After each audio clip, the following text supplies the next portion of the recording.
C'est à cause des femmes qui s'habillent de façon provocante. Donc elles te provoquent. Vous avez entendu parler des papas qui vont avec leur propre fille. Mes amis, je peux lever ma main et vous dire, un père de famille n'a pas un tel sentiment. Quand la convoitise c'est installé, un démon est venu lui faire circuler la tête.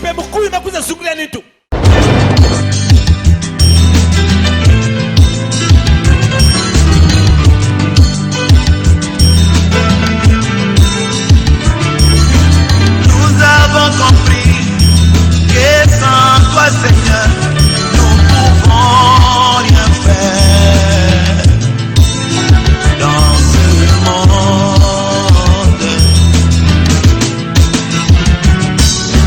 C'est pas parce que Pierre l'a dit que nous le disons aussi,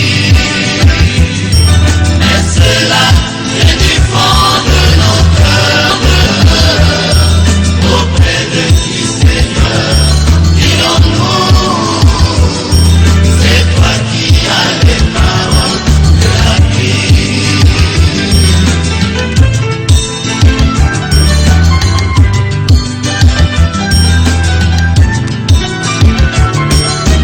Nous avons compris que pour avoir la vie, il faut croire à ce glorieux message révélé en notre temps.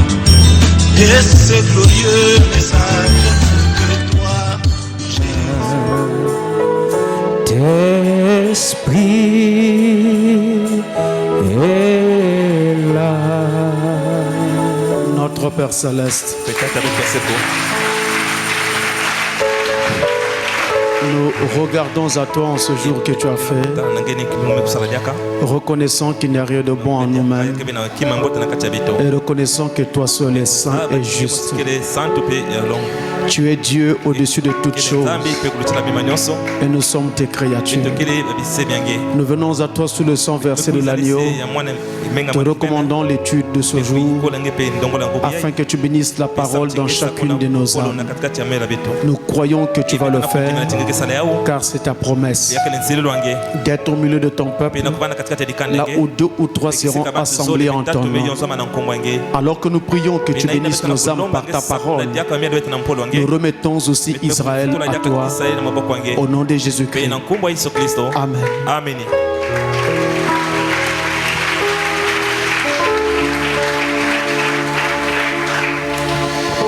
Je vous salue tous au nom du Seigneur Jésus-Christ.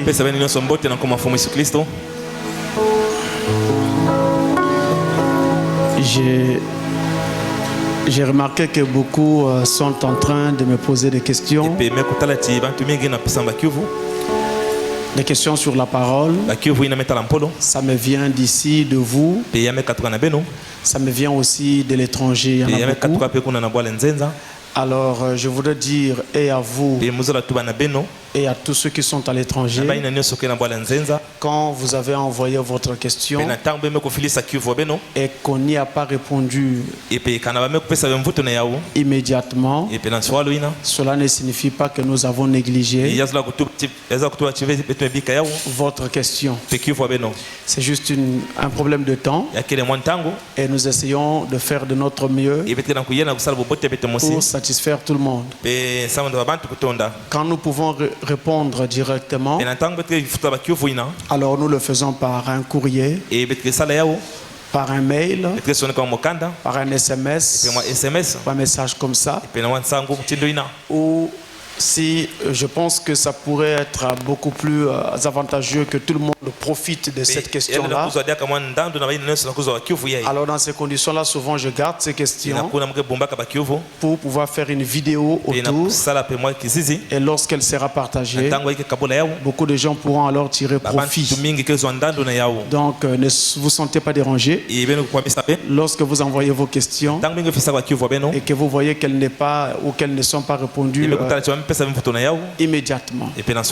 Maintenant, Nous allons nous lever pour prendre la parole. Nous allons ouvrir toujours dans Matthieu au chapitre 5. Nous allons lire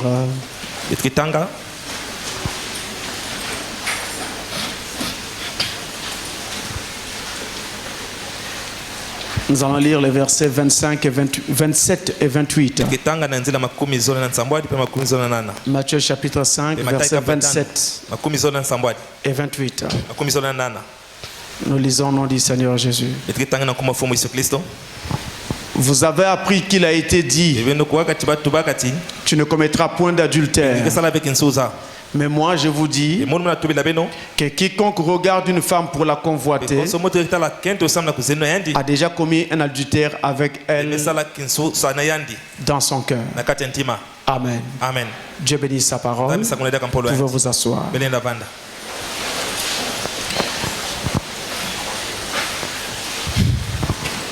Nous poursuivons notre étude aujourd'hui encore, que nous avons intitulée Moi je vous dis. Nous sommes en train de parler des, on va presque dire, corrections que Jésus a apportées sur la façon dont les Hébreux interprétaient les lois qu'il leur avait données dans l'Ancien Testament.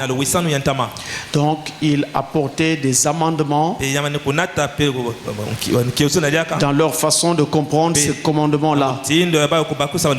Et au début de notre étude, nous avons parlé sur l'autorité suprême. C'était pour montrer que Jésus est véritablement l'autorité suprême et qu'il avait le droit, il avait vraiment le droit de nous dire ce que lui avait à nous dire sur sa parole. C'est pourquoi il pouvait dire: mais moi je vous dis. Ensuite nous avons étudié dernièrement sur le meurtre et la colère, et nous avons insisté sur la colère qui pour Jésus était déjà un meurtre. Il dit que si quelqu'un se met en colère contre son frère sans raison, eh bien il l'a déjà tué. Et ça nous a aidé à vraiment avoir plein de choses là-dedans et à trouver vraiment de l'équilibre. Je veux croire que notre façon de penser, notre façon de voir les choses et même notre façon de collaborer avec nos frères et nos sœurs ne sera plus jamais la même. Aujourd'hui, nous allons parler sur l'adultère et la convoitise. Dans le même enseignement, moi je vous dis, nous parlons sur cela.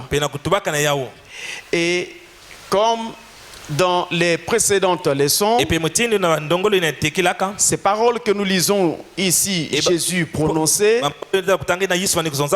eh bien, ce ne sont pas des paroles en l'air, mais c'est des paroles tirées de l'Ancien Testament. Lorsqu'il avait dit que si quelqu'un se met en colère contre son frère,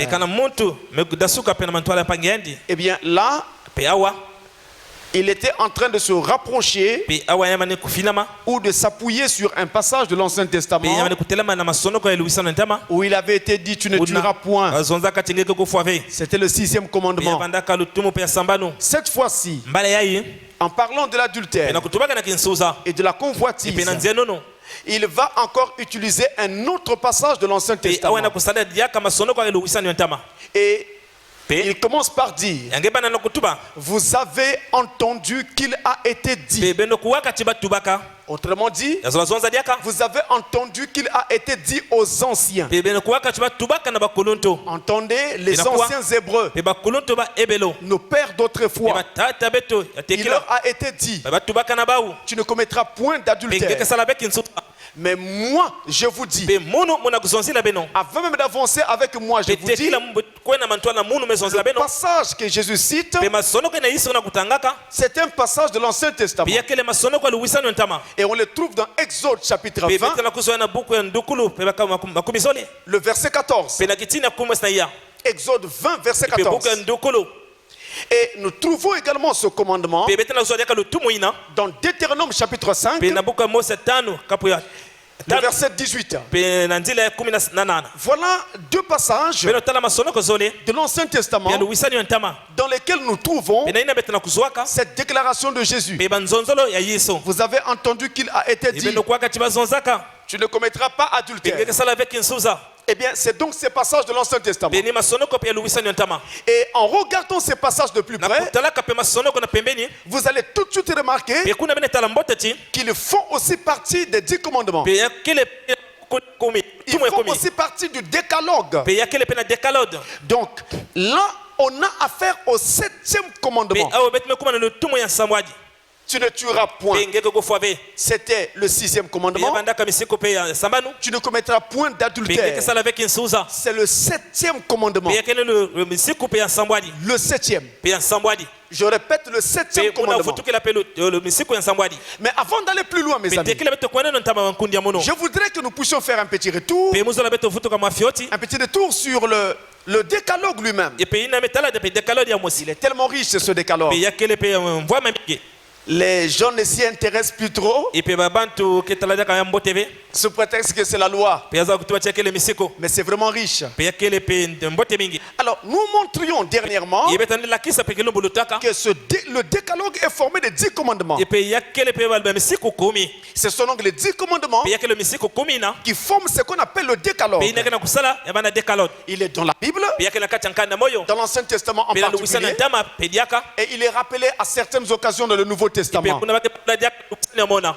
Mais seulement dans l'Ancien Testament, et pe na luwisana pe yantama ces 10 commandements sont appelés parfois Pe- commandements, ba misiko ina bake bokala pe balutumu ou alors on dit tout simplement pe kuna bake zonza pe diaka paroles. et pe polo Donc au lieu de dire kana 10 bazonza pe commandements, pe kumi ba misiko on dit bake zonza les 10 paroles. pe ba misiko ba mampolo kumi C'est ce que vous trouvez par exemple dans penina bena Deutéronome kuzwaka 10, et pe kuna buku ya tano ya Mose kape kumi le verset 4. pe na kitini ya iya On a là les 10 paroles. et pe kuna betekele baba mpolo Au kumi lieu de dire les 10 pe commandements. kana kutuma chima misiko kumi Et moi, ça m'intéresse bien. pe muna ko pesa munu nsai Je préfère d'ailleurs pe cette muzola et pe nzo dernière appellation. pe nzonzolo nyaka ya nsuka Les yai 10 paroles. et pe bampolo kumi Parce que la loi pe musiko reste la parole de pe Dieu. yakele ni mpolo ya nzambi Et le décalogue, lui, et pe yandi pe ma misiko kumi na ces 10 commandements pe ba misiko kumi na se trouvent dans la Torah. pe yakele kuna na buku ya Torah La Torah qu'on appelle encore le et pe Pentateuque. Torah bake bokelaka ya Pentateuch C'est-à-dire ya zonza les 5 premiers livres de l'Ancien pe Testament. mabuku ya tano ya luwisana ntama Les 5 premiers livres de pe Moïse. mabuku tano pe ya Mose La Genèse. et pe buku ya mbatukolo L'Exode. pe buku ya ndukulu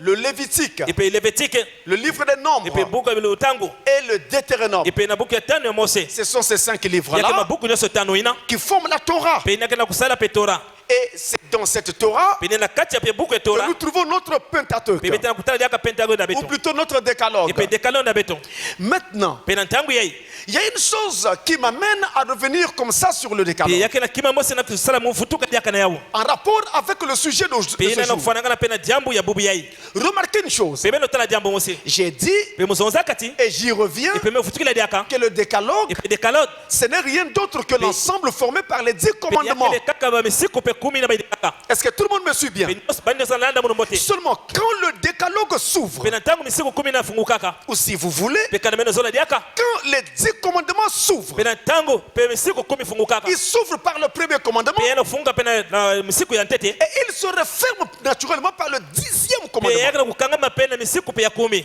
Or, dans le premier commandement, misiko pe ya ntete ina il s'ouvre en disant, pe kuna na kuzonzaka je suis pe mukele l'Éternel votre pe Dieu. ya seko nzambi ya beno Donc ça s'ouvre par l'expression, pe yana kufungula pe na manzonzolo je suis. et pe mukele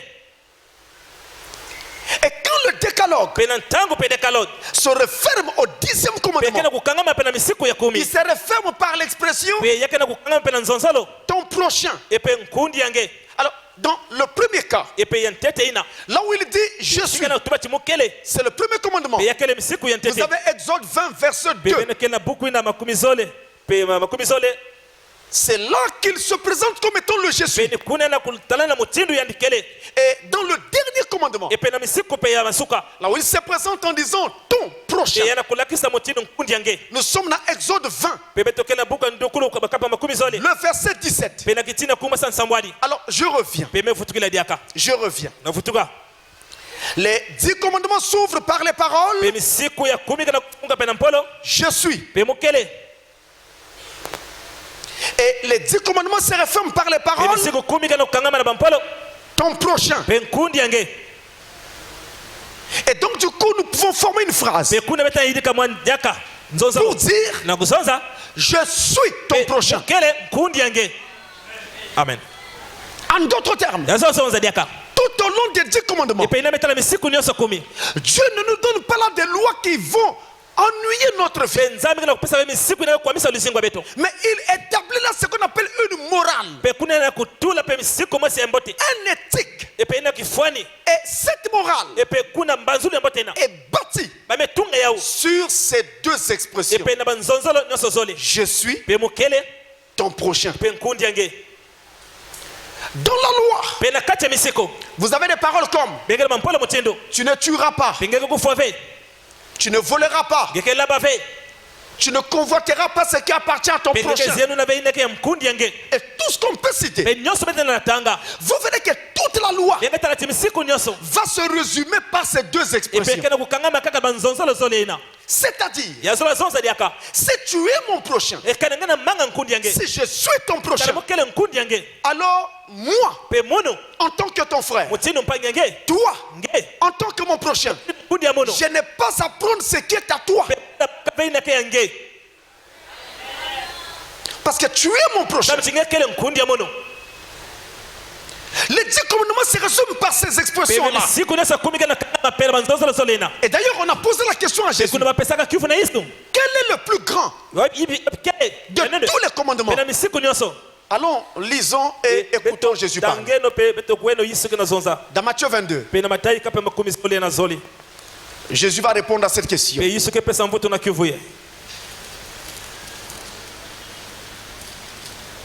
Matthieu 22, versets 34 à 40.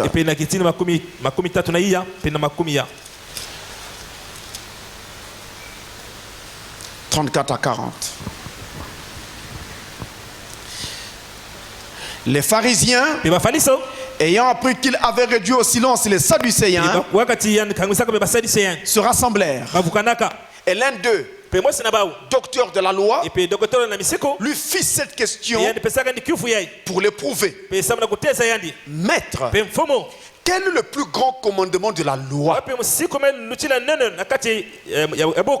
Jésus lui répondit, tu aimeras le Seigneur ton Dieu de tout ton cœur, de toute ton âme et de toute ta pensée. C'est le premier et le plus grand commandement.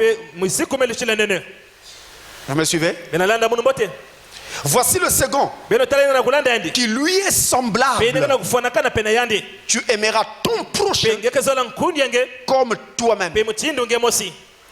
Et il ajoute, de ces deux commandements dépendent de toute la loi et les prophètes.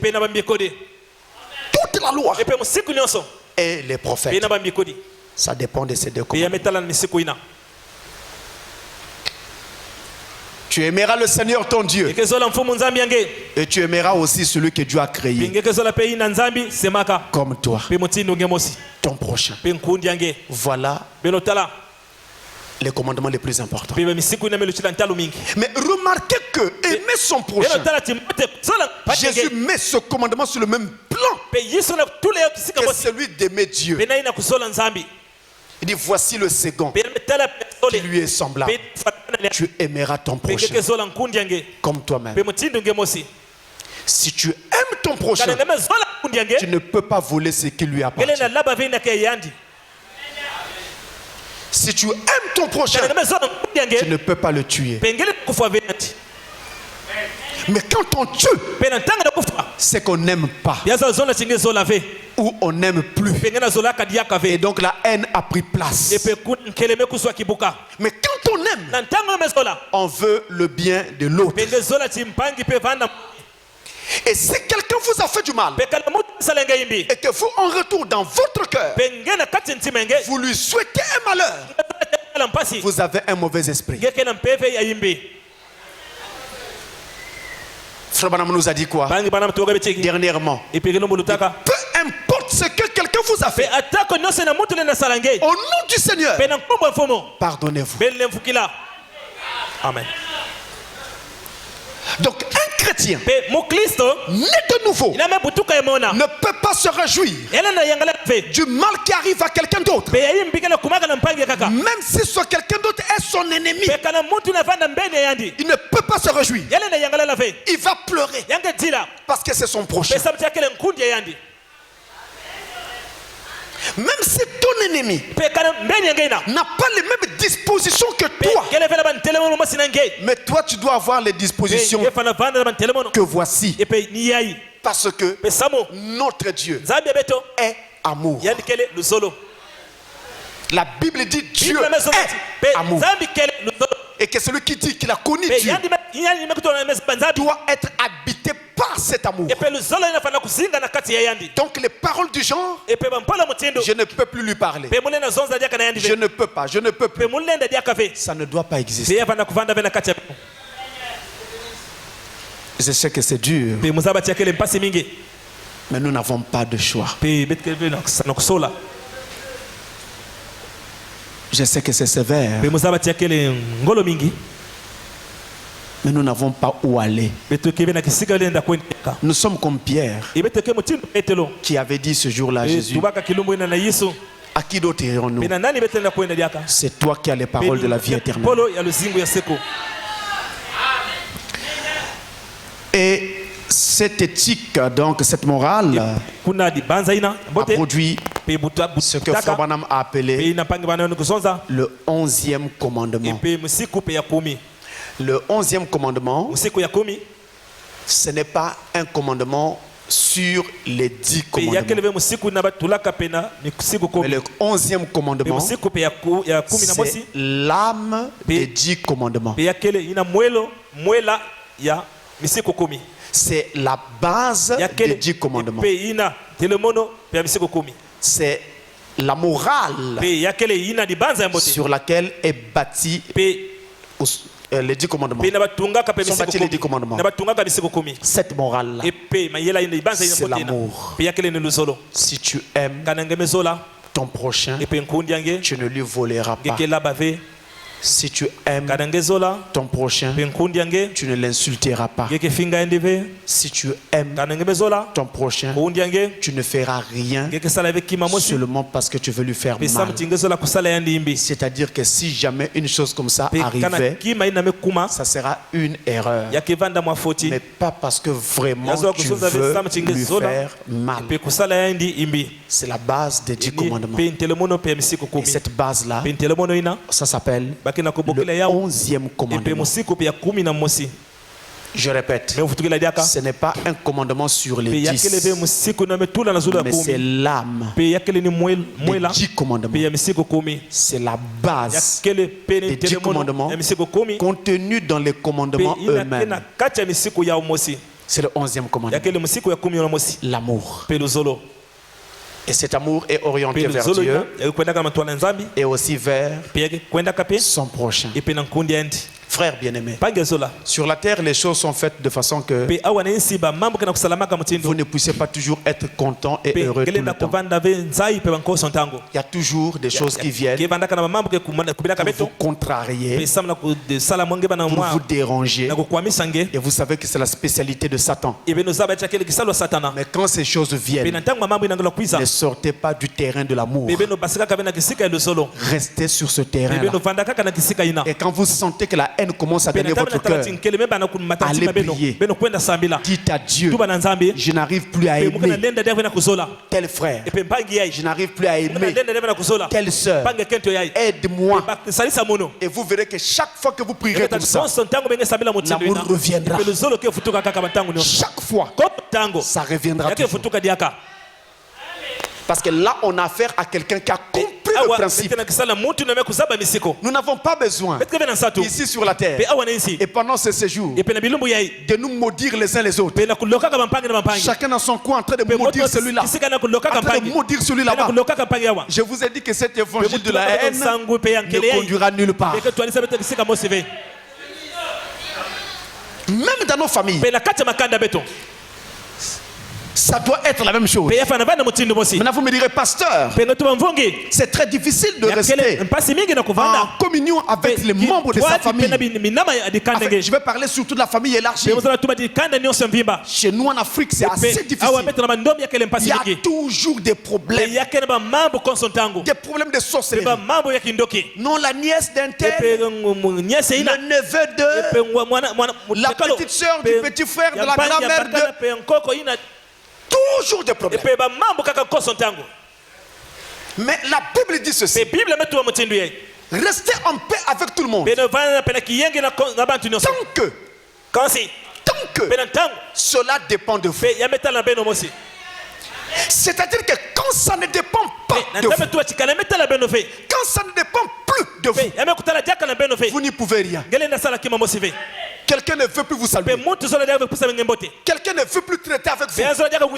Qu'est-ce que vous allez faire? Il risquera de vous faire honte devant les gens un jour. Donc vous êtes obligé de laisser tomber. Parce qu'on ne veut plus de vous. Mais tant que ça dépend de vous, tant que ça dépend de vous, restez en paix avec tout le monde.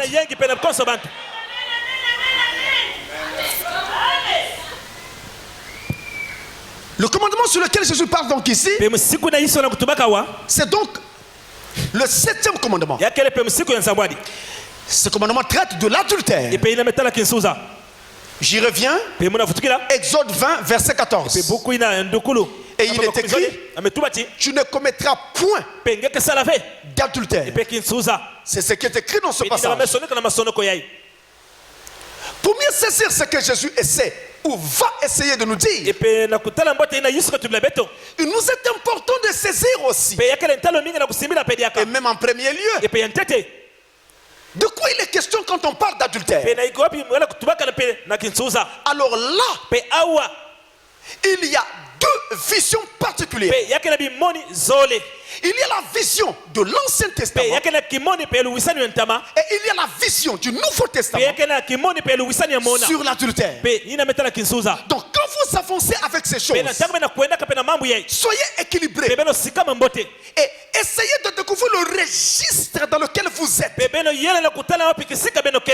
que vous êtes dans l'Ancien ou dans le Nouveau Testament? Dans l'Ancien Testament, voici ce qu'on appelle adultère. Je prends ça de la Bible. Lévitique chapitre 20, le verset 10. Commençons par ce passage. Lévitique 20, verset 10.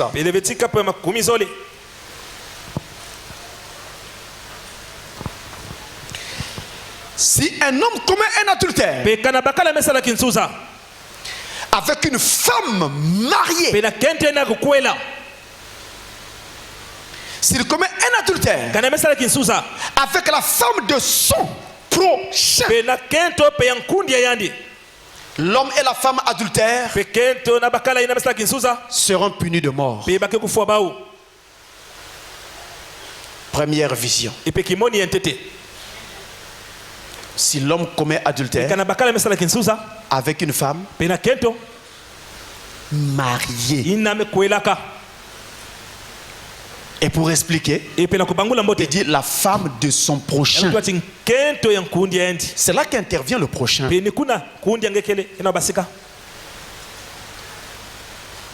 Dans cette première déclaration, nous comprenons donc que selon l'Ancien Testament, il y a adultère lorsque un homme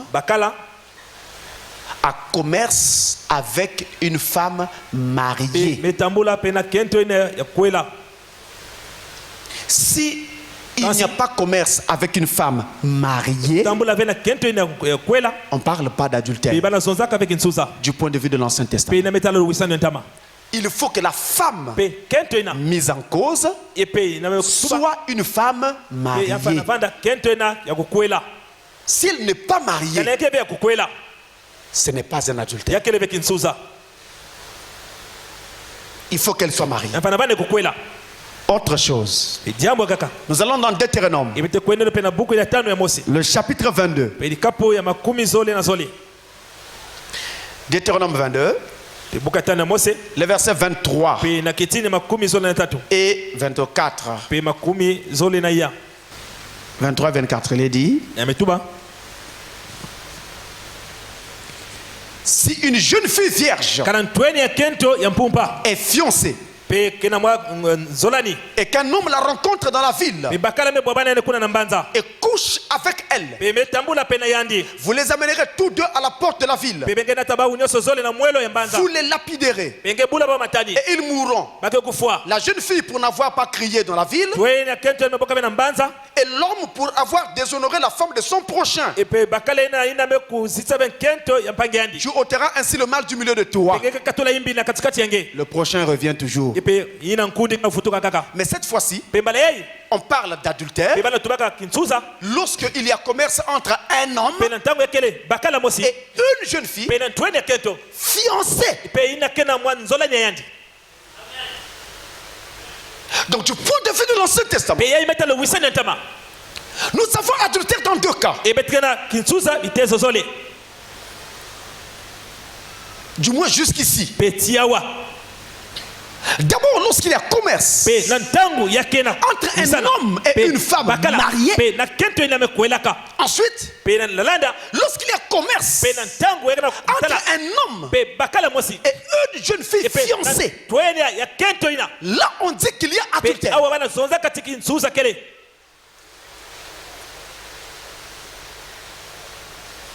Et la Bible, dans l'Ancien Testament toujours, va nous indiquer autre chose pour ouvrir le champ. Dans Lévitique 18, le verset 20, au verset 20 de Lévitique 18, il nous est dit: tu n'auras point commerce avec la femme de ton prochain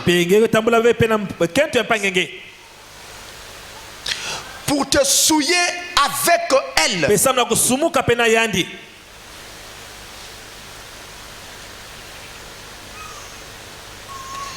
Je répète.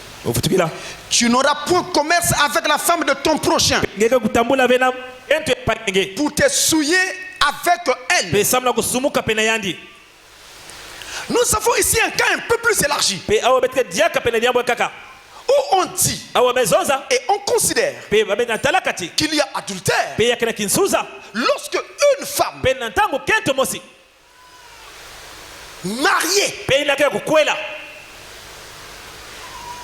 mais a commerce avec un homme quelconque, peu importe qui, mais autre que son époux, là on dit qu'il y a adultère. Voilà l'adultère du point de vue de l'Ancien Testament. Maintenant, en quittant l'Ancien Testament, dans le Nouveau Testament, la chose est un peu plus complexe. Regardez ce qui se passe. Je vais dans Jean, chapitre 8. Et n'oubliez pas qu'il est écrit que les adultères n'hériteront pas le royaume de Dieu. Dans Jean chapitre 8, versets 3 et 4. Alors les scribes et les pharisiens amenèrent une femme surprise en adultère et la plaçant au milieu du peuple, ils dirent à Jésus: Maître, cette femme a été surprise en flagrant délit d'adultère.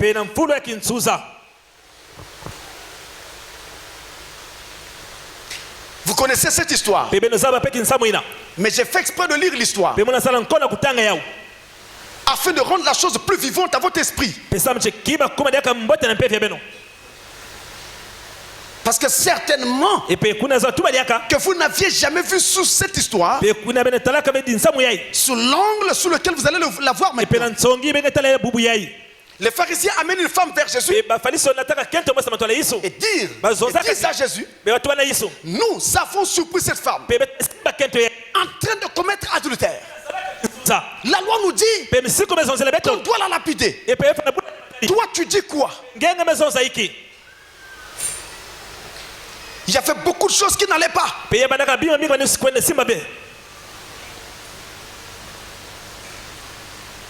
Ces gens parlaient devant Jésus. Ces pharisiens. Et ils prétendaient connaître la parole. Mais ils oubliaient que celui à qui ils parlaient n'avait pas besoin d'étudier la parole. Parce qu'il était la parole. Et la loi avait dit, lorsqu'un homme et une femme seront surpris en adultère, on prendra les deux, on les amènera devant la porte et ils seront lapidés. Mais qu'est-ce qu'ils font? Ils amènent juste une personne, juste la femme. Mais où était l'homme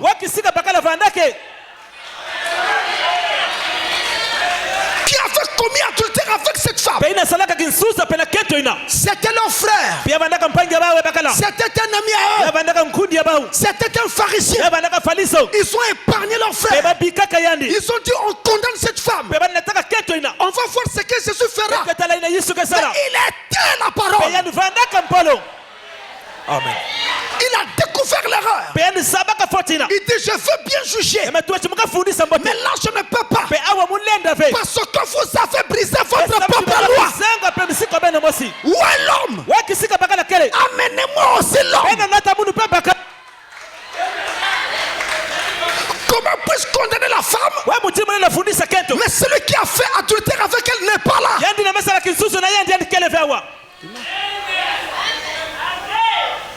Alors il s'est mis à écrire sur le sable. Il écrivait, il gravait. Et quand il écrivait, chaque pharisien arrivait. Il perd le temps, il fait quoi? Il vient regarder. Quand il regarde, il recule. Il jette la pierre. Les autres se disent, il fait pourquoi? Je vais aller voir un peu. Il se rapproche. Il regarde. Il recule. Il jette la pierre. Il part. Les autres disent non. Il y a quoi là-bas? Pourquoi il fuit? Allons voir. Ils arrivent. Ils regardent. Ils reculent. Ils jettent les pierres. Ils partent. Après Jésus se redresse. Femme, où sont ceux qui te condamnent? La femme se redresse. Regarde autour. Il n'y a plus personne. Il dit Seigneur, il n'y a personne. Il dit oui. Moi non plus, je ne te condamne pas.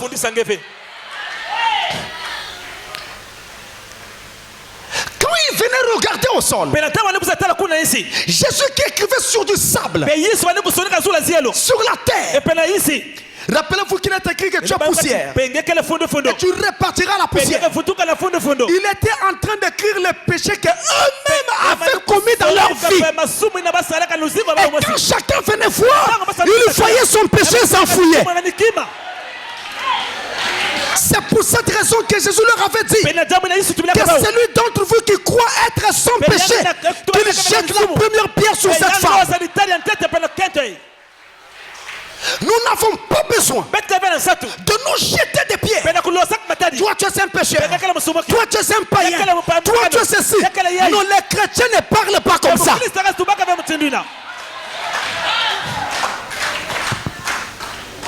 Jésus a dit moi je ne te condamne pas. Vous non plus ne condamnez pas. Donc Jésus ne pouvait pas condamner cette femme. L'homme n'était pas là. Il fallait que l'homme soit là. Mais lorsque les pharisiens sont arrivés, on dit à Jésus que cette femme a été surprise en flagrant délit d'adultère. Cette femme n'était pas mariée. elle vivait en faisant de la prostitution. C'est comme ça qu'elle gagnait sa vie. Mais elle n'était pas mariée. Mais les pharisiens ont dit qu'elle avait commis adultère. Mais en réalité, il aurait fallu qu'elle soit mariée pour que on parle d'adultère. Mais elle n'était pas mariée. Elle a commis adultère. Comment Jésus devait sanctionner quelque chose qui n'est pas correct? Et non, c'est qu'elle a fait. C'est vrai. On peut appeler ça un adultère. Mais à y regarder de près, ce n'est pas un adultère. Mais pourquoi on peut appeler ça un adultère? C'est là la partie de vérité qu'il y a dans cette histoire. C'est parce que tout acte sexuel en dehors des liens sacrés du mariage est aussi appelé adultère. Peu importe avec qui, ça s'appelle aussi adultère de façon générale. Tout acte sexuel. Maintenant, quand on regarde les choses de près, on ne doit pas appeler cela adultère. L'adultère, c'est pour celui qui est marié. Mais celui qui n'est pas marié, ça s'appelle la fornication. Et on dit aussi l'impudicité. Et Frère Branham va nous le dire. Écoutez, nous construisons cela. Dans le COD, Conduite, Ordre et Doctrine de l'Église, page 396. La question numéro 91 et les paragraphes 185 et 186.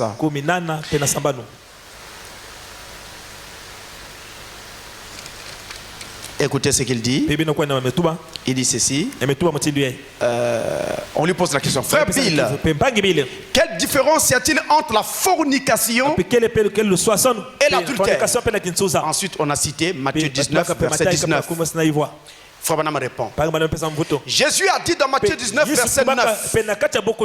Quiconque répudiera sa femme et en épousera une autre, sauf pour cause de fornication, commet adultère. Et la différence entre la fornication et l'adultère, le mot pourrait être employé indifféremment. Arrêtons-nous d'abord là. Est-ce que vous avez entendu ça? Le mot pourrait être employé indifféremment. Donc de façon générale, on peut dire que c'est de l'adultère. Même quand la femme n'est pas mariée, de façon générale.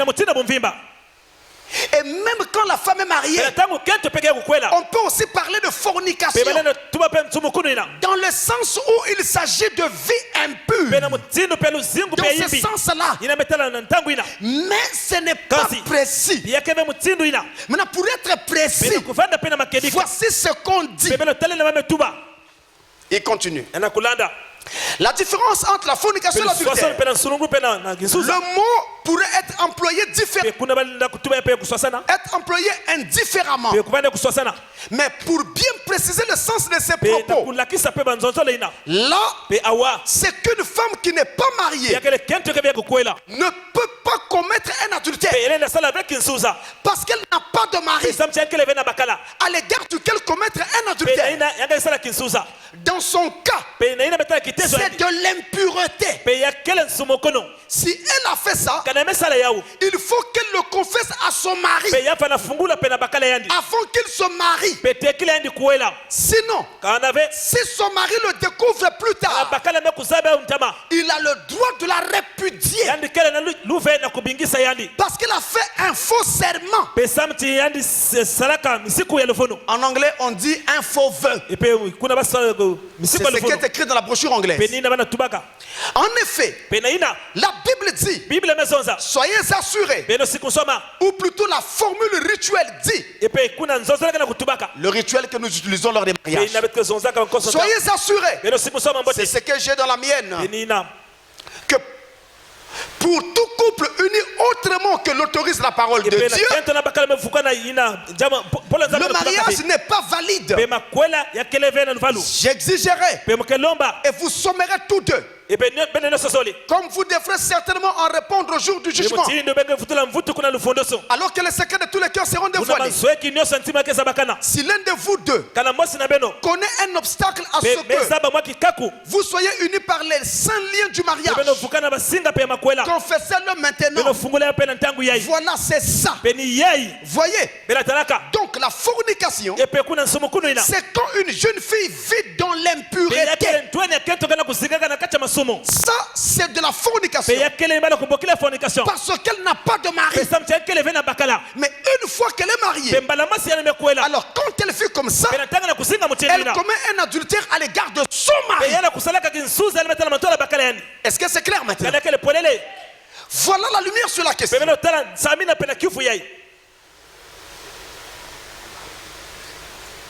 Donc il y a adultère lorsqu'on a affaire à un acte sexuel dans lequel l'homme ou la femme, au moins l'un d'eux, est marié. Et il y a fornication lorsque un jeune homme va avec une jeune fille. Lui n'est pas marié. Pour lui, c'est une fornication. Si la fille n'est pas aussi mariée, pour elle aussi, c'est une fornication. Pour qu'on parle d'adultère, il faut que la femme là soit mariée. Maintenant, Jésus, en parlant dans Matthieu, vous avez entendu qu'il a été dit, 7e commandement, tu ne commettras point d'adultère. Mais moi je vous dis, qu'est-ce qu'il est en train de faire là? Il introduit une nouvelle dimension de l'adultère. Mais moi je vous dis, quiconque regarde une femme pour la convoiter a déjà commis adultère avec elle dans son... Quiconque regarde une femme et la désire, non pas qu'il l'aime, la désire. Voilà, c'est ça. Amen. Parce que aimer c'est propre. Amen, pasteur. Pour que je t'épouse, il faut que je t'aime d'abord. Le jour que je t'aime là, j'ai pas commis un péché. Nous sommes d'accord? Et quand je viens dire à une soeur, je veux que tu deviennes ma femme, je t'ai aimé. Si elle dit non, mais il n'y a pas de problème. Je vois des frères qui en font un problème. Je t'ai aimé, tu ne veux pas. Je change.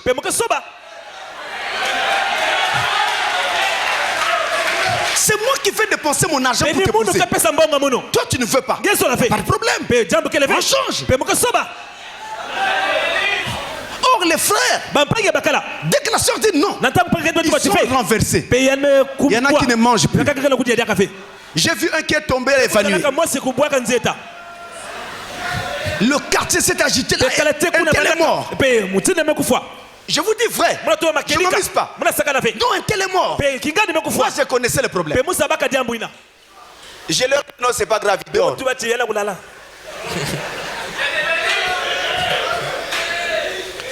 Donc en parlant, comme Jésus parle, il introduit une nouvelle dimension de l'adultère. Toujours dans le registre du Nouveau Testament. Il introduit quoi? C'est qu'on appelle l'adultère du regard et du cœur. Cet adultère du regard et du cœur, ça s'appelle en langage simple la convoitise. C'est un adultère. Vous regardez une femme et vous vous arrêtez. Vous êtes debout là, mais vous n'êtes plus là. Vous avez commencé à voyager. Vous fantasmez déjà. Vous faites des rêves, des histoires. Ça, c'est la convoitise. Et la convoitise peut amener quelqu'un vers une soeur pour dire je vais t'épouser. Il ne t'aime pas. C'est la convoitise. Souvent les hommes, quand ils se rapprochent des femmes, leur première intention c'est le sexe. Amen. Et en général, quand l'homme vient vers une femme, lui il suit d'abord la beauté. Et j'ai remarqué depuis que je suis pasteur, aujourd'hui ça va faire plusieurs années que je prêche, mais depuis que je suis pasteur, j'ai remarqué que la plupart des frères qui viennent me parler de mariage recherchent la beauté. Et vous remarquerez que le visage qu'il choisit là, il est toujours derrière un visage à peu près comme ça. Un visage qui est comme un œuf de canard.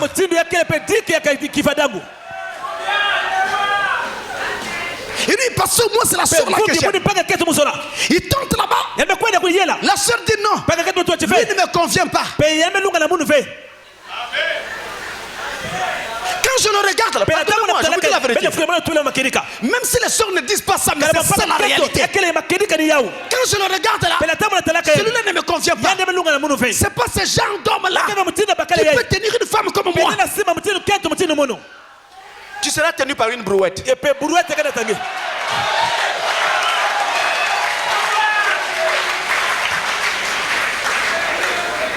Parce qu'à force de dire non, tu auras même des rides au niveau de la bouche et tout ça. Comment Dieu t'envoie des frères pour le monde? Non. Mais qu'est-ce que tu veux?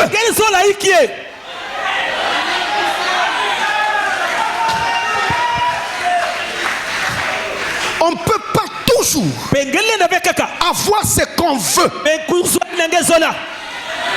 Amen. Et vous n'aurez pas toujours à 100% le genre d'homme que vous voulez.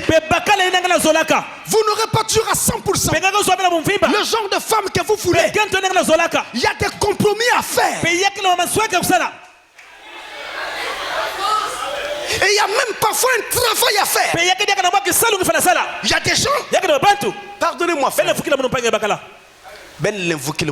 Pardonnez-moi. Pardonnez-moi. Il y a des gens, surtout les frères, ils ne savent pas s'habiller.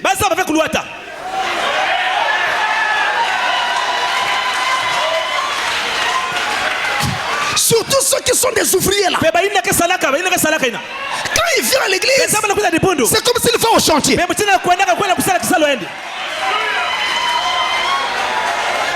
il fait une soeur à mariage. La soeur dit non. Il dit non, les soeurs ici ne font qu'à me refuser. Je vais aller chercher dans une autre église. Mais il faut changer un peu de look.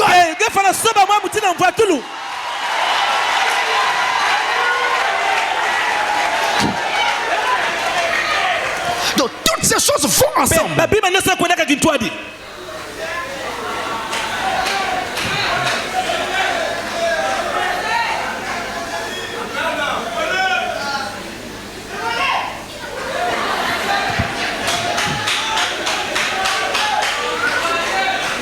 Alors Jésus, en introduisant cette notion de la convoitise, il est en train ici d'amener l'adultère sous une autre dimension. Il veut nous dire, vous avez entendu qu'il a été dit, tu ne commettras point d'adultère.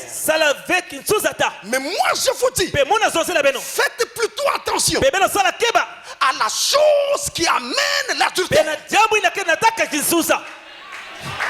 C'est quoi? La convoitise.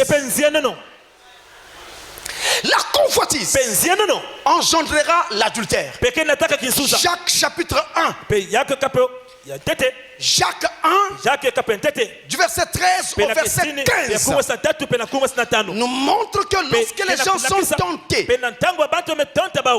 eh bien, la convoitise en eux produit le péché. Et le péché étant consommé, alors produit la mort. Et ça arrive parce qu'eux-mêmes ils ouvrent la porte à Satan. Et Satan travaille dans leurs pensées pour faire cela. Maintenant, l'une des choses les plus graves dans ceci, c'est la responsabilité de la femme. Ce qu'il est dit, quiconque regarde une femme pour la convoiter a déjà commis adultère. Donc quelque part, la femme est responsable de quelque chose. D'ailleurs Jésus l'a dit, a déjà commis adultère avec elle dans son cœur. La femme est comptable de ce péché. Vous êtes comptable. Pasteur, mais moi je suis né de nouveau. Frère pasteur, depuis que je suis dans le message, est-ce que j'entends certaines sœurs me dire, je ne suis plus jamais sorti avec un homme? Oui, c'est peut-être vrai, mais pourtant il y a beaucoup d'adultère sur toi. Alors écoutez le prophète. J'établis encore ça dans le prophète, dans la prédication. Âge de l'église d'Éphèse. L'âge de l'église d'Éphèse. L'âge de l'église d'Éphèse, paragraphe 135 et 136. Écoutez ça bien, mes amis. Je suis allé à une réunion dans une belle église de l'Assemblée de Pentecôte. Dans une belle église de l'Assemblée de Pentecôte. Vous auriez dû voir ces femmes se disperser lorsqu'elles m'ont vu entrer. Ses shorts, ses cheveux coupés, à moitié habillés, ses vêtements leur collant au corps, comme la peau à une saucisse de Vienne. Des femmes pentecôtistes vêtues de façon aussi provocante. C'est elle qui provoque. Vous aurez à répondre de cela le jour du jugement. Vous êtes coupables d'adultère. Jésus a dit, quiconque regarde une femme pour la convoiter a déjà commis un adultère avec elle dans son cœur. Et si vous vous présentez devant un homme de cette façon, qui est le coupable, vous ou l'homme, soyez juste. Évitez l'apparence même du mal. Vous comprenez? Voilà.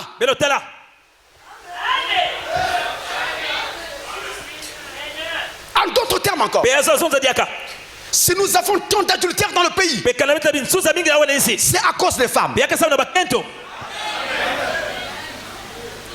qui s'habillent de façon provocante, dont elles te provoquent. Vous avez entendu parler des papas qui vont avec leurs propres filles. Mes amis, je peux lever ma main et vous dire, un père de famille n'a pas un tel sentiment de coucher avec sa propre fille. Mais et pourtant ça arrive. Mais ça arrive pourquoi? Parce que le monde a tellement changé. Le monde est devenu tellement moderne que vous voyez votre fille sortir avec un petit caleçon au salon. Ça vous provoque. Le premier jour vous résistez. Le deuxième vous résistez. Le troisième vous regardez à gauche. Vous regardez à droite. Maman n'est pas là. sur l'enfant. Mais c'est la façon dont l'enfant s'est habillé qui a entraîné ce problème. Et après, quand on surprend le monsieur, il dit vraiment, je ne sais pas ce qui m'est arrivé. Oui, il ne ment pas. Il ne sait pas ce qui lui est arrivé. Quand la convoitise s'est installée, un démon est venu lui faire circuler la tête.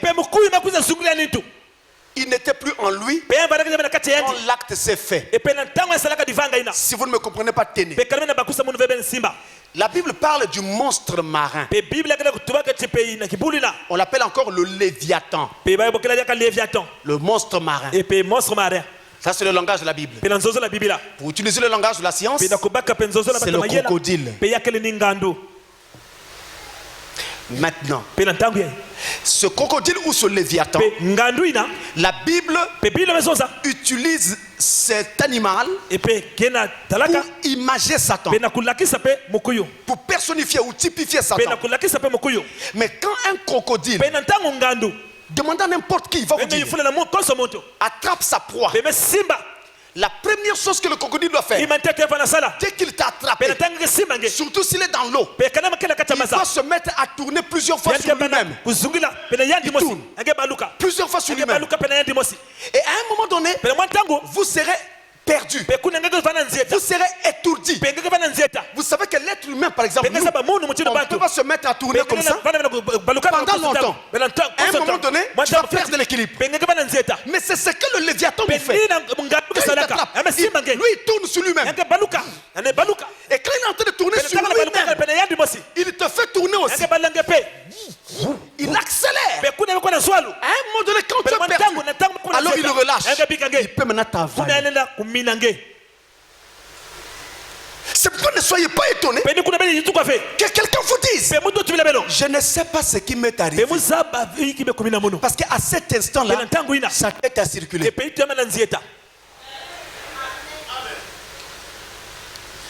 Et on appelle ça la danse de la mort. Ce que le crocodile fait là, il tourne sur lui-même.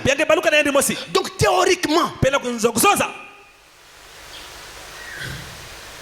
il y a des méthodes qui sont conseillées scientifiquement pour réussir, si possible, de s'échapper lorsqu'il tourne sur vous comme ça. Et tenez que même le serpent fait pareil. Le serpent, lui, ne tourne pas sur lui-même, mais il fait tourner ses yeux. Quand il voit un oiseau, il s'approche à pas feutré. Il fait pas de bruit. Même sur les feuilles mortes, pas de bruit. Il s'approche. Et quand il va estimer qu'il est suffisamment proche, qu'est-ce qu'il fait? Il ne bondit pas sur l'oiseau. Il se met seulement à fixer l'oiseau. Et quand il fixe l'oiseau, après il se met à faire tourner ses yeux. L'oiseau est porté par les yeux qui tournent. Et les couleurs du serpent et sa beauté. Lui aussi sa tête. À un moment donné, il ne sait plus rien. On l'attrape. Terminé. Et c'est ce que Satan fait. Donc, chères sœurs, lorsque vous vous présentez devant les hommes, votre façon de vous habiller peut provoquer l'adultère.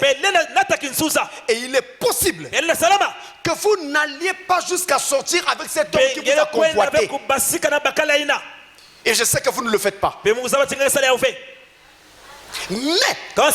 devant Dieu, vous êtes quand même coupable d'adultère. Parce que l'habit que vous avez utilisé a produit cet effet sur cet homme. Et c'est toi qui t'es permis d'aller dehors dans une telle tenue.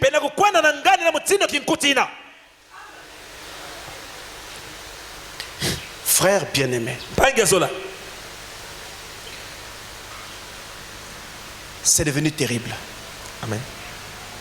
Aujourd'hui, c'est très facile de voir une jeune fille en short. Vous le savez. Vos enfants quittent la maison en short pour aller faire le cours d'éducation physique. Traversent des distances à pied, en short. Et tout est dessiné. Vous avez laissé sortir l'enfant comme ça. Mais si elle revient avec un ballon d'or, acceptez le trophée.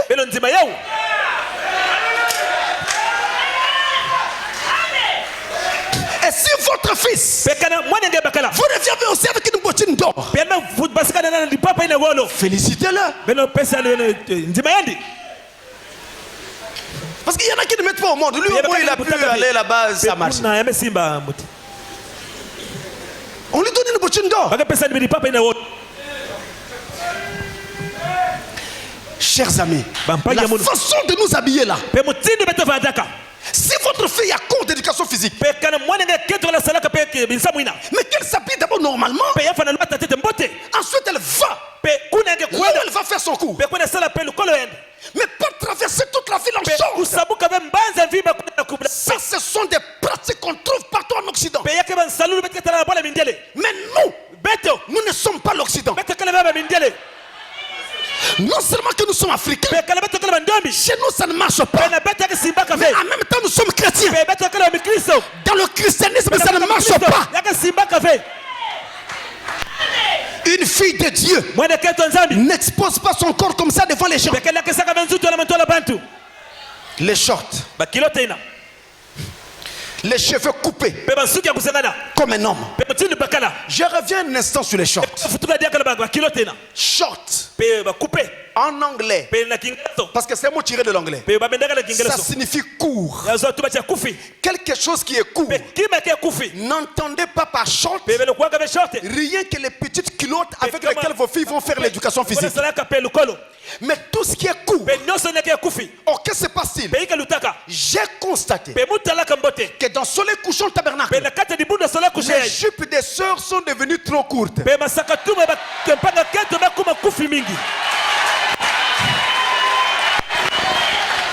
Vous avez criqué vos jupes. On a mis le cric. Les jupes sont montées. En fait, vous voulez quoi? Quand vous faites ça, il va voir. Il faut qu'il sente qu'ici c'est bon. Mais là-bas, je reprends ce qu'ils disent.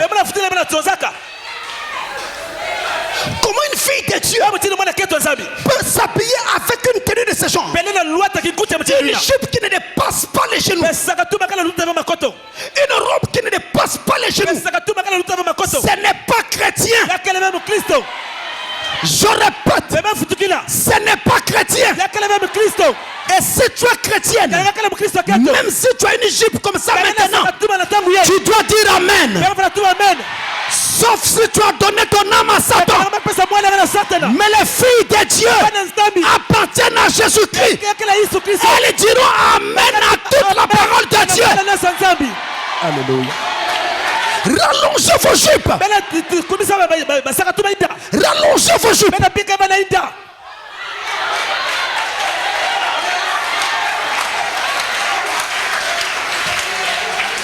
Nous avons enseigné.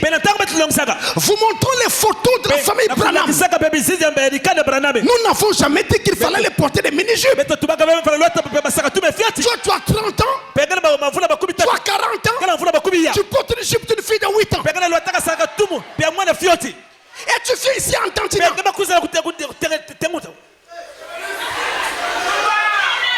Dans ce tabernacle, les fils de Dieu ne choisissent pas les femmes qui dandinent. Nous n'avons pas besoin d'une reine du sexe. Nous avons besoin d'une fille de Dieu et qui saura être une épouse dans la maison. Mais pas ces femmes vulgaires où le corps entier est dehors, des jupes courtes. Et quand il faut s'asseoir, ça devient des gymnastiques.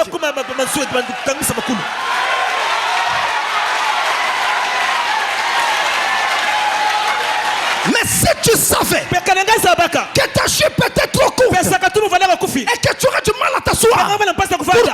comporté. Tu es sorti de ta maison jusqu'à l'église dans une jupe comme ça. Et vous mettez même mes pauvres diacres en difficulté. Parce que quand tu t'assois là, ça s'arrête ici. Tout ça c'est dehors.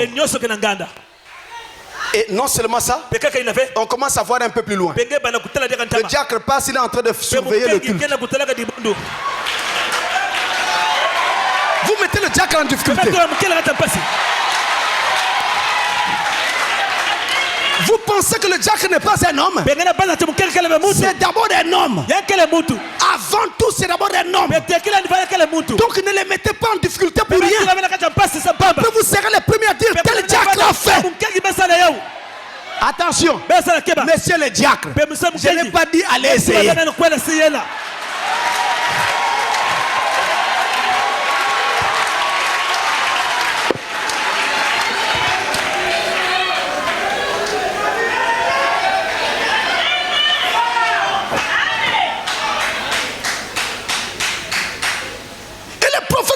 Des habits moulants. Il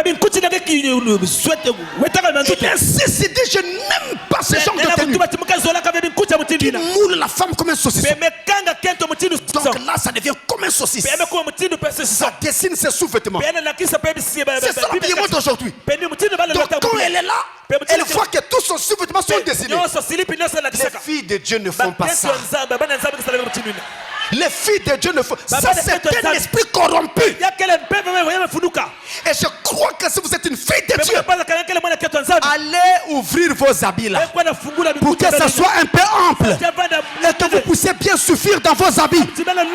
Si c'est trop petit, donnez à votre petite soeur.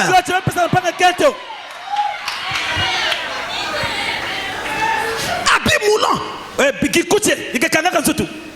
Toi, fille de Dieu, vous voyez une robe, ça quitte le haut, ça descend. Mais ça prend la soeur juste comme un saucisson. Donc en fait, tu as le temps de bien apprécier. Tu vois la poitrine, tu vois la taille, tu vois.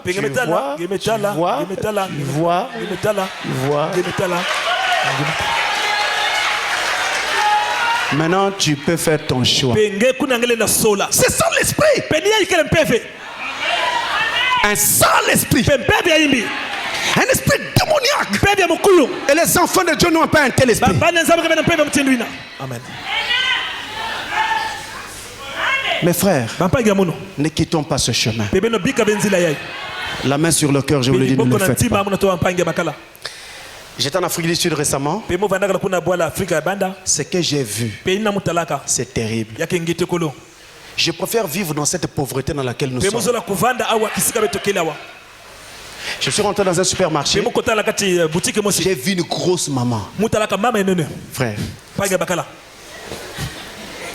la culotte qu'elle portait, depuis que je suis né ici au Congo, je n'ai jamais vu une femme avec une culotte. C'est-à-dire, elle portait une culotte en jean, mais ce n'était pas culotte pour culotte. Chez elle, ça avait l'allure d'un slip. Donc c'était là. Frère Didas, on va nous arrêter ici.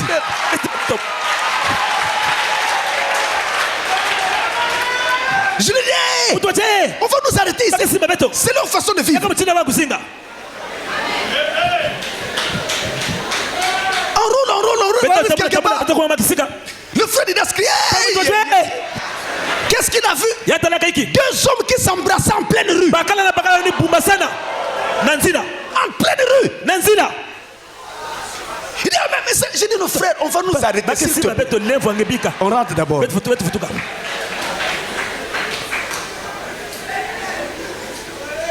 Je préfère vivre dans ma pauvreté ici. Parce que honnêtement, je sais qu'ici il y a beaucoup de péchés. Mais c'est encore 1000 fois mieux que ce qui se passe partout ailleurs en Occident.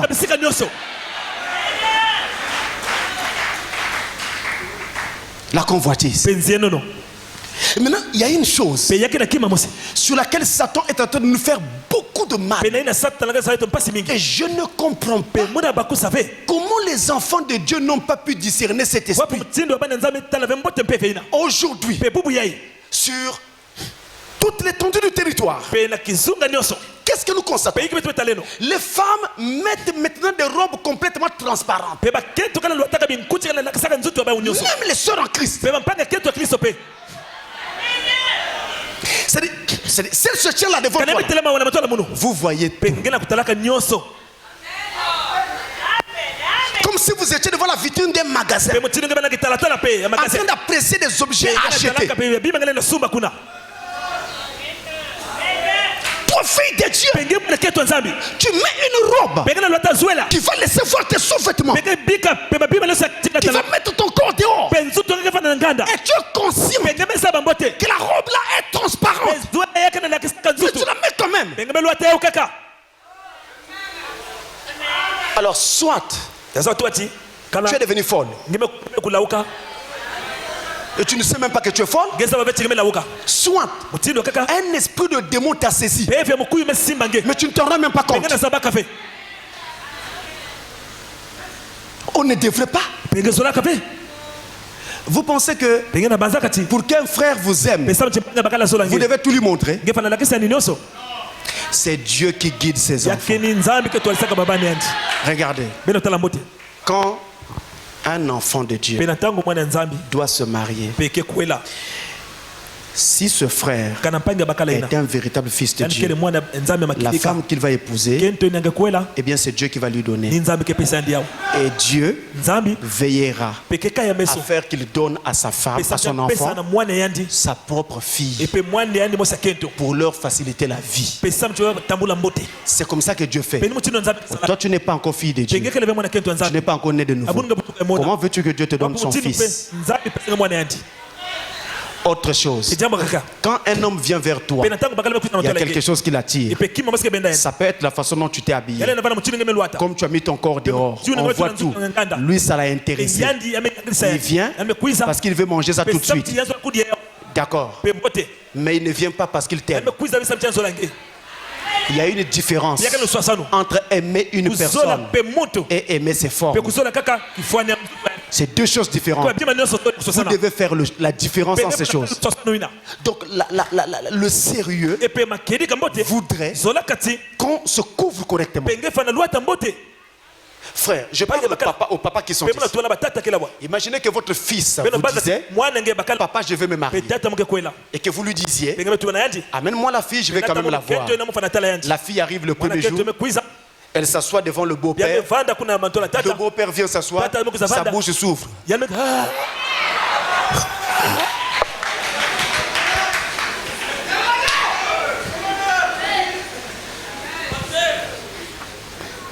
Et il n'arrive plus à parler. Si ce papa-là est sérieux, il va appeler son fils à côté. Je sais que tu veux te marier. Peut-être que tu l'aimes. Mais est-ce que tu l'as bien regardé? Parce que ces genres de femmes-là n'aiment pas rester à la maison. Elles ne savent pas tenir un foyer. Ne vous tuez pas pour lui. Donc Jésus insiste sur le fait que la convoitise entraîne l'adultère. Et frère Branham, parlant sur la même question, montre donc que c'est la façon dont la femme s'habille qui amène cela. À propos de la chevelure de la femme, c'est une question qui revient toujours. Et on en a beaucoup parlé. Écoutez bien. Je vais juste prendre ici une écriture qui va en quelque sorte résumer tout. Résumer tout et vous permettre alors d'avoir une idée générale sur tout. Dans le COD, Conduite hors des doctrines de l'Église, la page, c'est la page 819. Quand je dis page 819, c'est en français. Hein? Mais ce n'est pas exactement la même page en anglais. Mais il y a des éléments qui nous aident à nous retrouver même en anglais. Alors c'est la question numéro 279. Donc en anglais, c'est toujours la même question. 279. Des paragraphes 30 jusqu'à 33. Écoutez ça. On pose la question à Frère Branham. Maintenant, voici la première question que j'ai sortie de là. Frère Branham, est-ce mal pour une chrétienne de se faire des frisettes? Aussi, quelle longueur devrait avoir ses manches? Merci. Une sœur. Donc c'est une sœur qui pose cette question. Et le prophète répond. Je vais terminer dans un moment. Maintenant, je vous dis simplement ce que moi je pense.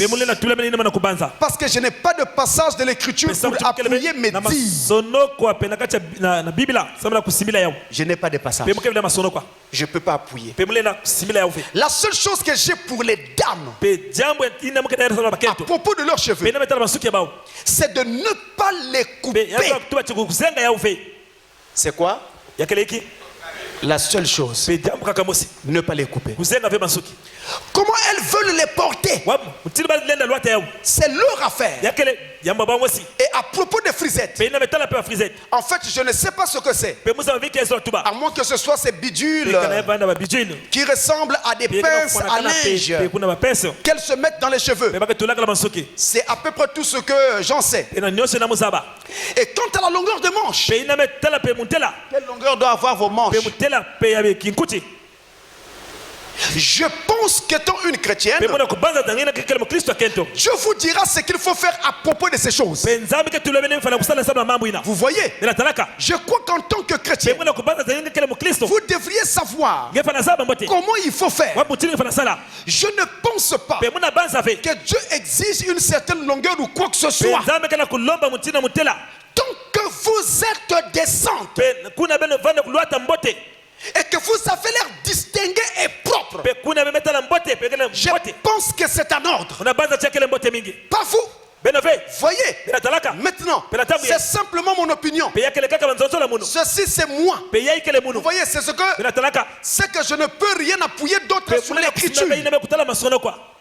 Je crois ce matin, la question a été soulevée à propos de la coloration des cheveux. Vous savez, à l'aide d'une teinture. Or, je ne peux rien dire à ce sujet. Je ne sais pas. Mais je n'ai aucun passage d'écriture où il est dit de ne pas teindre vos cheveux. Je n'en ai pas. Or, c'est vous les femmes. Vous aimez avoir une apparence soignée. Et vous devriez avoir une apparence soignée. Et Frère Branham n'est pas contre vous.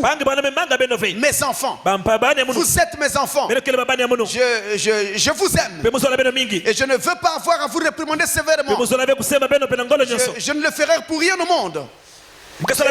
J'essaie seulement de vous aider. Mais maintenant, alors suivez le conseil qu'il donne. Mais maintenant, regardez, je vais simplement vous demander. Je vais dire ceci pour répondre à cette question. Bon, êtes-vous prêts? Et pour vous qui écoutez la bande, voici, sœur, s'il y a un doute, ne le faites pas. Mais si vous êtes rempli de l'Esprit de Dieu et que vous êtes conduite à le faire, à condition que ça n'aille pas à l'encontre de l'Écriture et que ça ne soulève pas de questions et que vous êtes parfaitement convaincu que c'est la volonté du Seigneur, alors allez-y, faites-le, parce qu'il n'y a aucun passage de l'Écriture où il est dit de ne pas le faire. Il n'est rien dit de semblable dans la Bible. C'est ça l'esprit du message. Dans quelle Bible avez-vous un passage où on dit ne mettez pas les mèches? Dans quelle Bible. Avez-vous un passage où on dit ne mettez pas un chapeau? C'est ça l'esprit du message de la Bible. Si Frère Branham ne dit pas comme les choses comme il le dit ici, il sort de la Bible. Oh, c'est un vrai prophète. Il doit rester avec la parole. Dans la Bible, il n'y a pas de passage qui interdit les mèches. Il n'y a pas de passage qui interdit les frisettes. Il n'y a pas de passage qui interdit de mettre la teinture sur ses cheveux.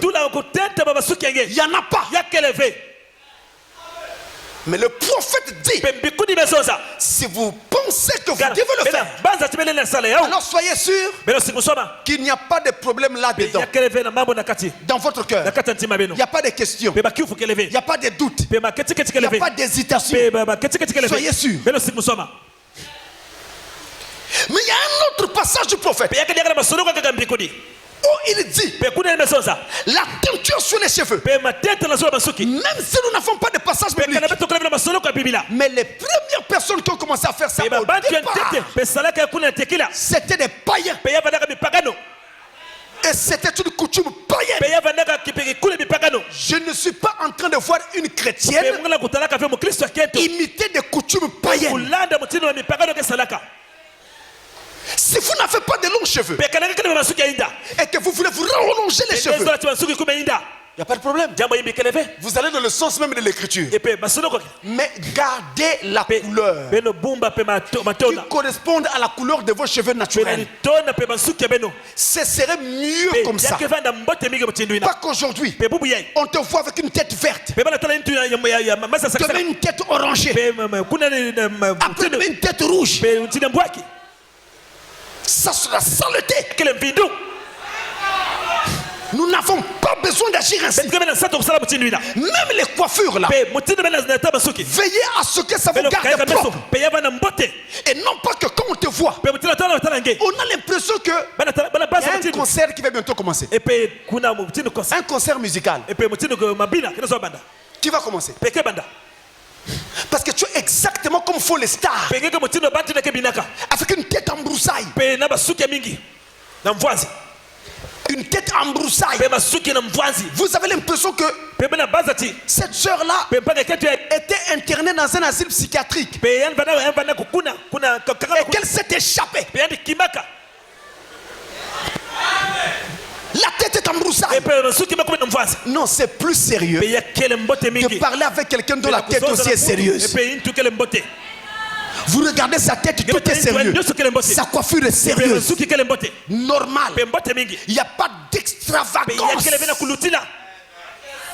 Je répète, il n'y a pas d'extravagance. Aujourd'hui, on envoie ici. Demain, on envoie là. Après demain, on envoie derrière. Le jour Gabin, on ferme les visages.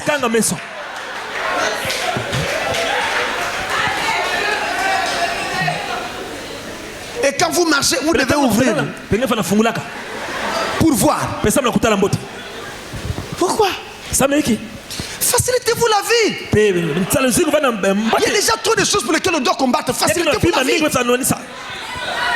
Propre. Quand on te voit, tu es propre. De la tête aux pieds propre. Des vêtements corrects et propres. Même si ce n'est que ça que tu as. La jupe est longue. Je dis bien longue. Je répète, longue. Est-ce que tout le monde dit amen? Attention. Je n'ai pas dit très longue.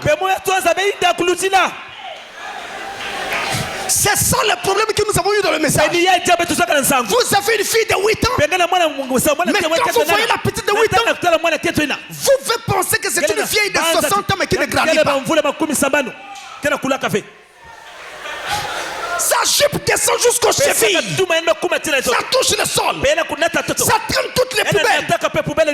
Ça c'est l'exagération. Vous avez exagéré. Vous voyez des sœurs, après ils disent, non, pasteur, moi il n'y a pas de frères qui m'aiment. J'ai pris, aucun frère ne vient. Les jupes sont trop longues. Parce que quand tu viens là, dès qu'on te voit, on a l'impression que c'est une vieille femme. Frère, le temps a aussi changé. Frère, excusez-moi. Le temps a aussi changé. Il faut prendre en ligne de compte toutes ces choses. Tout ce que Dieu te demande, c'est d'être propre. Ta jupe dépasse les genoux. Tu es propre. Mais tu n'es pas obligé de faire que ça touche le sol. Et tant que ça ne touche pas le sol, tu n'es pas sainte. Ça, c'est quelle sainteté ça?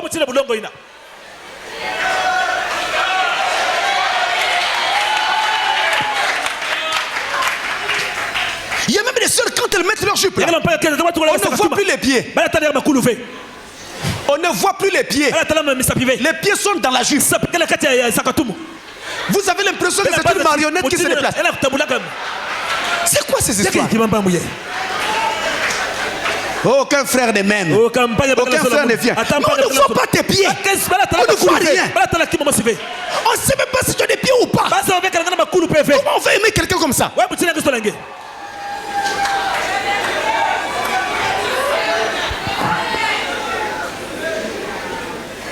Donc longue, mais pas trop longue. Équilibre. Mettez de l'équilibre. Soyez propre. Vous êtes encore une jeune fille. Vous avez beaucoup d'avenir devant vous. Il y a beaucoup de choses à faire dans la vie. Et tu t'enfermes dans une histoire comme une vieille personne. Et on juge le message en disant, voilà leur sœur du message. Voilà leur sœur. Et il y en a qui sont... Excusez-moi. Chez nous en Kikongo on dit Kunzu. C'est-à-dire elle est tellement crue. C'est vraiment cru.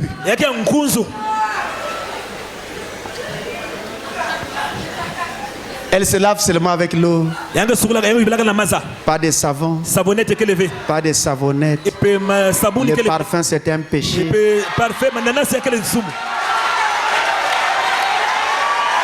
Pas de lait de beauté. Toutes ces choses-là, c'est les choses de la terre. Les choses de la terre. Le mariage est une chose du ciel.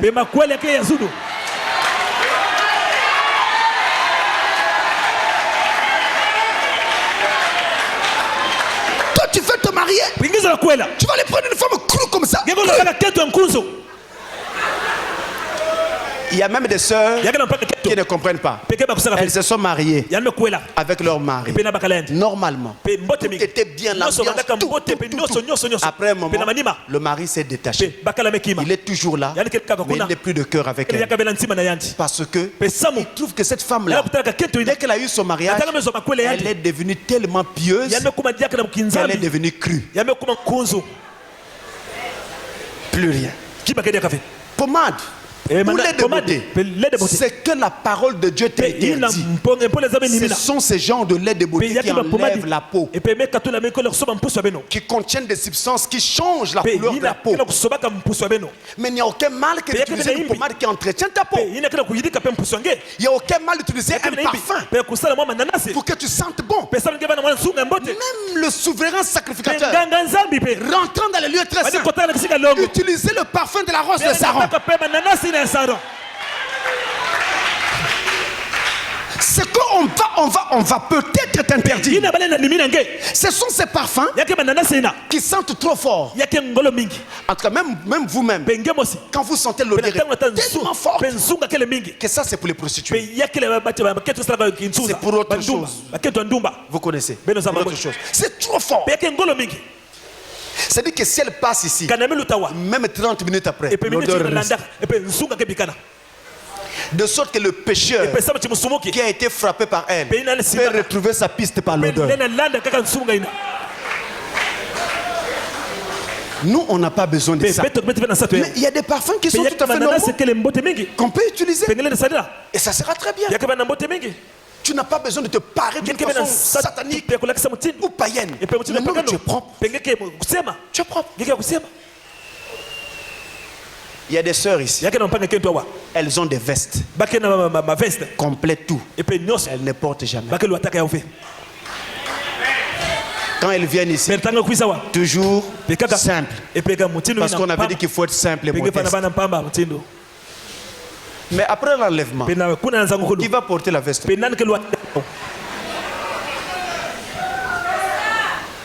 Ce n'est pas mettre ta veste là qui fera que tu ne sois plus chrétien. Enfin, soyez chrétien. Soyez propre. Veillez seulement à ne pas aller dans le sens que l'Écriture interdit. Pas de mini-jupe.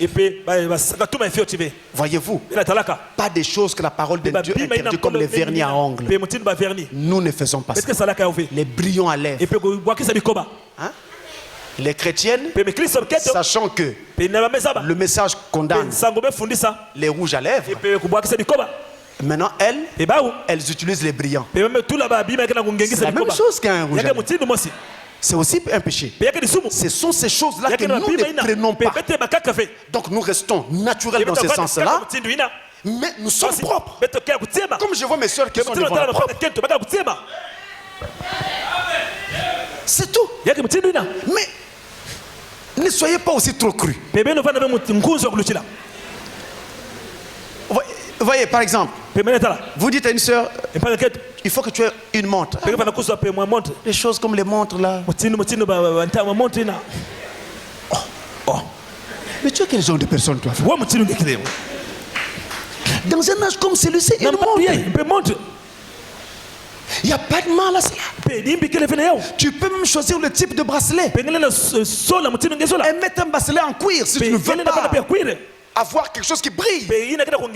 Donc comprenez ce que j'essaie de vous dire. Voilà ce que Jésus nous disait.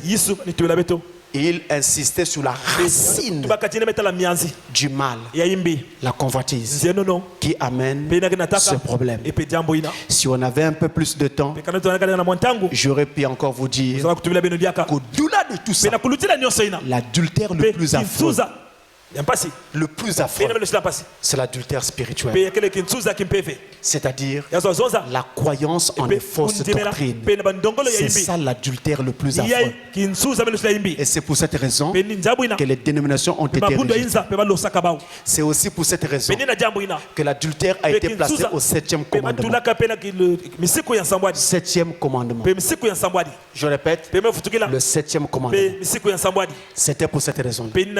C'est aussi pour cette raison donc que dans le 7e âge, pour résoudre ce problème du 7e commandement, Dieu a envoyé un 7e messager avec un 7e message dans ce 7e âge qui est venu révéler le 7e sceau, qui a fait entendre les 7 tonnerres. Et alors il a crié contre la dénomination: j'accuse cette de crucifier le Seigneur Jésus pour la seconde fois. En d'autres termes, je vous accuse d'adultère. Je vous accuse d'adultère spirituel. Mais tout en faisant ça, il a aussi brisé la malédiction qui pesait sur l'église des nations par rapport à l'adultère. Désormais, l'épouse de Christ, sous le ministère des 7 tonnerres, n'est plus influencée par l'adultère spirituel. Parce que l'épouse de Christ ne tombera pas. Vous dites amen. L'épouse d'Adam était tombée. Ève. L'épouse de Jova était tombée. Israël. Mais l'épouse de Christ ne tombera pas. C'est grâce aux 7 tonnerres, ce message qui a été donné au temps de la fin. C'est pourquoi à la croix de Golgotha, la 7e parole de Jésus a été: tout est accompli. L'histoire du 7e commandement est réglée. Tout est accompli. L'adultère spirituel, le péché, tout ça c'est réglé. C'était la 7e parole et dernière parole de Jésus à la croix de Golgotha. Que Dieu vous bénisse.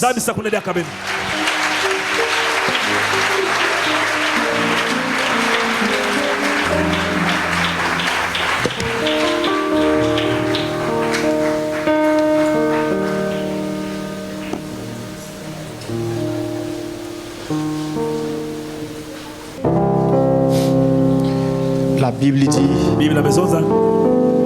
Aujourd'hui, si vous entendez sa voix, n'endurcissez pas vos cœurs. Vous avez entendu, mes sœurs, quiconque regarde une femme pour la convoiter a déjà commis un adultère avec elle dans son cœur.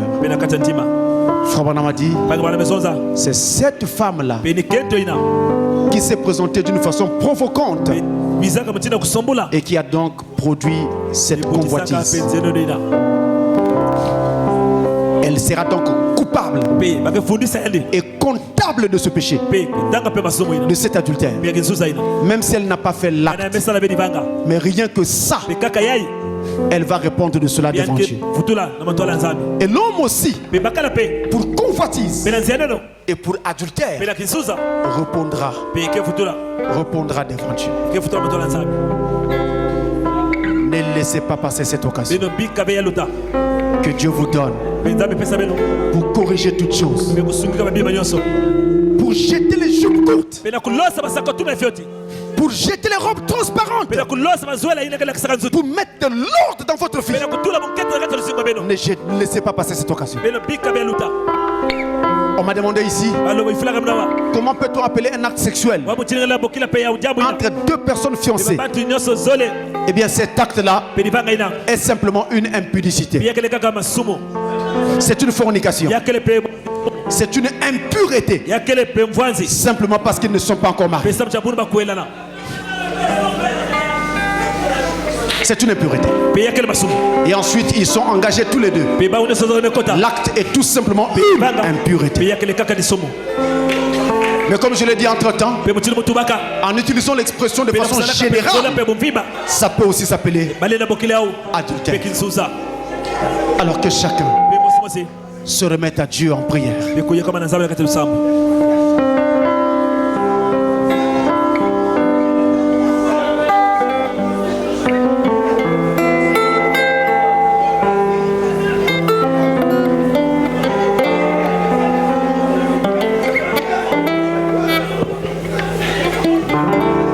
Que chacun parle au Seigneur. Saisissez cette occasion et parlez-lui.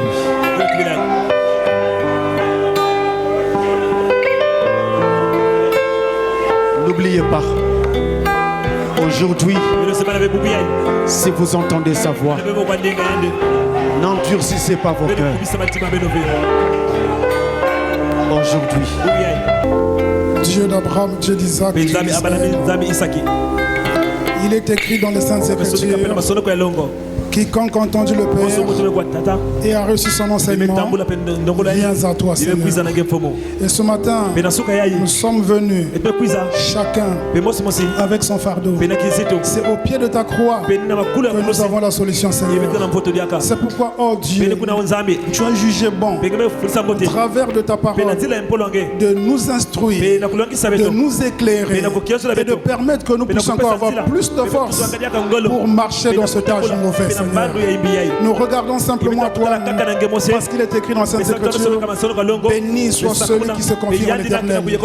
Alors Père Céleste, ce qui a été dit ce matin, c'est ta grâce qui s'est projetée encore vers chacun de nous. Nous voulons saisir cette opportunité, cette occasion, Seigneur, afin d'avoir plus de force pour encore aller de l'avant, Seigneur. Que Satan, par toutes ses passeurs, ne puisse pas avoir la possibilité de nous retenir, Seigneur. Mais laisse que ta grâce abondante sur nous donne encore plus de force, Seigneur. Nous remettons, s'il te plaît, le vase par lequel tu as utilisé ce matin. Encore nous te prions que tu l'assistes, que tu puisses le soutenir et que tu puisses encore inspirer pour le bien de ce peuple et pour la gloire de ton nom. Nous remettons aussi chaque brebis qui a écouté ce message, qu'il y ait un plus dans sa vie pour le Seigneur. Nous te glorifions, nous t'élevons. Sois exalté à jamais. Merci Seigneur. Mais nous croyons aussi que ce message de ce matin, c'est un pardon pour ce peuple, Seigneur. Alors accepte chacun de nous et repars avec chacun comme tu nous as menés. Nous t'élevons, nous te glorifions. Béni soit ton Saint-Nom. Au nom du Seigneur Jésus que nous avons prié. Amen. Amen. Merci.